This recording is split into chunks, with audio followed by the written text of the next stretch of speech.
Denis Diderot 1713-yil 5-oktyabrda Fransiyaning Lenge shahrida tug'ilgan. Otasi pichoqsoz bo'lgan. U dastlab diniy ta'lim olgan, ammo keyinchalik ruhoniy bo'lishdan voz kechib, Parijda erkin yozuvchi va faylasuf sifatida faoliyat yuritgan. Diderot Fransiya ma'rifat davrining yetakchi vakillaridan biri bo'lib, 1747-yildan boshlab mashhur ensiklopediya asarining bosh muharriri bo'lgan. Ushbu asar ilm, fan, aql, idrok va erkin fikrni targ'ib qilgani sababli cherkov hukumat tomonidan bir necha bor taqiqlangan. Diderotning o'zi esa 1749-yilda qisqa muddat qamoqqa olingan. U o'z asarlarida materialistik qarashlarni ilgari surib, diniy mutassiblik va mutlaq monarxiyani tanqid qilgan. Uning mashhur asarlari qatoriga Rohiba Ramyuzyani ko'rlar haqida maktub kiradi.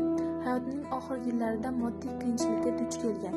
Diderotni Rossiya imperatori qo'llab-quvvatlagan. Denis Diderot 1784-yil 31-iyulda Parij shahrida